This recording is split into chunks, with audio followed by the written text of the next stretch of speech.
करीम आका सल्लल्लाहु अलैहि व आलिहि व बारिक वसल्लम आप दी मुकद्दस और पाक बारगाह दे अंदर चार बंदे आ गए। तीन मेरे करीम आका दे करीब होके बह गए, एक विचों उठिया ते जाके जरा परां कल्ला होके बह गया। वो तिन्नां दे विचों एक बोलिया ते कहन लगा, या रसूल अल्लाह सल्लल्लाहु अलैहि वसल्लम, ओ जड़ा परां कल्ला होके बैठा है ना, कैंडली कट हैंड, इसका हाथ काट दीजिए। तेरे ते मेरे करीम आका फरमाया भी की सवाबे, की गाले, की वजह है, क्यों इहदा हथ कट दिए। वो बोले तो कहने लगे, सुनिया बंदा चोर है, साडा इहने ऊँट चोरी किया है, असी रेड हैंड इनू उत्तों जाके सुनिया फड़िया बंदा चोर है। मेरे करीम आका फरमाया भी तुहाडे कोल सबूत की है कि बंदा चोर है।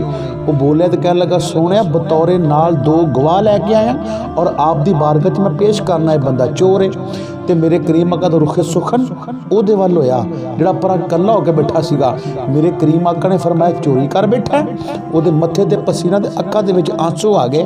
बोले तो कहने लगा, सोने मैं आप दे दर दा नमक ख्वार हाँ, तख्ते सिकंदरी पर वो थूकते नहीं है बिस्तर लगा हो जिनका सरकार की गली में, जिन्हें तेरे दरे पग टुकड़े खादे हुण सोने वो लोगों के ऊँट चोरी करते फिरन। मेरे ते करीम आका जी मैनू ये काम जेब ही नहीं देंदा कि मैं लोगों के ऊँट चोरी करा।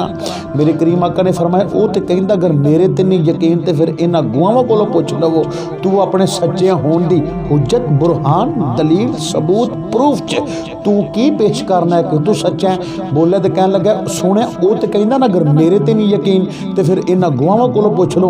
मैं कहना, ए रब दे करीम नबी जी, ए रब दे हबीब नबी जी, मेरी मुहब्बत, मेरी अकीदत, मेरे ज़ौक, मेरे शौक, मेरे प्यार, मेरी प्रीत की आवाज़ है, रसूल जी, करीम जी, हबीब जी। वो कहता अगर मेरे ते नहीं यकीन तो फिर इन्हां गुआवां कोलों पुछ लो।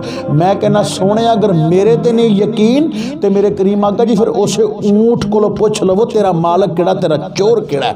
ऊँट मेरे करीम आका दी बारगाह च पेश किया गया।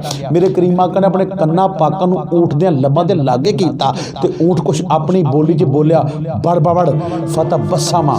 मेरे नबी मुस्कुराए। जिस वक्त मेरे नबी मुस्कुराए ना, इन्हें तिन्ना दे चेहरे तो रंग उड़ गया। जिहड़ा परां कल्ला होकर बैठा सीगा उहदे चेहरे ते खुशियां आ गईयां। वो समझ गया फैसला मेरे हक च होया है। मेरे करीम आका फरमाया, तुहानूं पता ऊँट की कहंदा है? सोनिया ऊँट की कहंदा है? ऊँट कहंदा मेरे मुत्तकी, परहेजगार, तहज्जुद गुजार, मालिक दे हथ ना कट्टो सोनिया, ये तीनों ही मुनाफिक ने, ये तीनों मुनाफिक ने। ते नफाक कित्थे हुंदा है? ये दिल दी एक कफीयत दा नाम है। हसद, कदूरत, बुगज, प्यार, ईमान, मुहब्बत, दोस्ती, ये दिल दियां कफीयतां दे नाम ने।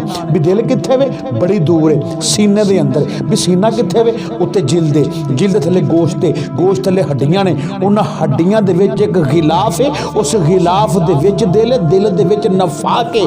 अज लोकी कहंदे ने नबी नूं इल्मे गैब नहीं। वो मैं कह जालम, तू ते नबी दे इलम दी गल करना है ना। और मेरे नबी दे गुलामां ने जिहड़े ऊँट रखे ने, वो भी दिलां दे नफाक समझ जाते हैं सच्चा कौन है, झूठा कौन है। तो नबी दे इलम दा की आलम होएगा। बरकैफ वो तिन्नां नूं बारगाह रिसालत चों मेरे करीम आका ने कढ़ छड्डिया। याद रखो मेरी बात, याद रखो मेरी बात। बाबे रहमत से, अरे बाबे रहमत से खुदा उनको हटा देता है, महफिल पाक से वो जिनको उठा देते हैं। है बड़े ज़र्फ तो खामोश मगर उनके हजूर खाली होते हैं जो भांडे वो सदा देते हैं। अरे उनके नालैन को पैबंद लगाने वाले काबा को सैन की मंजिल का पता देते हैं। अरे दो जवाब उनको जो कहते हैं वो क्या देते हैं। अरे जो खुदा देता है वो महबूबे खुदा देते हैं। अरे उनकी अतात है ज़की शर्ते इबादत, वरना मस्ते तौहीद को इब्लीस बना देते हैं। वो तिन्नां नूं बारगाह रिसालत च मेरे करीम आका ने कढ़ छड्डिया। जिहड़ा परां कल्ला होके बैठा सीगा, मेरे करीम आका फरमाया, करीब आ जा। वो करीब आ गया। फरमाया, होर आ जा। वो होर आ गया। फरमाया, आ जा, आ जा, बिल्कुल मेरे करीब आ जा।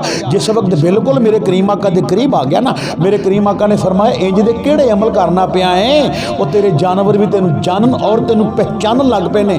जानवर तेरी जात दे मोतरफ हो गए ने, किहड़े इंज दे अमल करना पिया? बोलिया तो कहने लगा, सोनिया होर ते मेरे पल्ले कख नहीं। सोनिया मैं गलियां दे कखां तो भी भी हौला, पर हाँ अलबत्ता मैं उठदियां ते बहदियां सौंदियां ते जागदियां हर दम दम बदम हर लम्हा हर लहजा हजूर आप दी जात दे कसरत और मुहब्बत दे नाल दरूद और सलाम पढ़दा रहना मेरे करीम आका जी। मेरे करीम आका ने फरमाया ऐ मेरे सहाबी बस इंजी दरूद और सलाम पढ़दा रही जिवें अज इत्थे बच गया है रोजे दे मैदान च उस मुसीबत तो भी बच जाएगा। बस इंजी दरूद और सलाम पढ़दा रही जिवें अज इत्थे बच गया है इवें उत्थे भी बच जाएगा।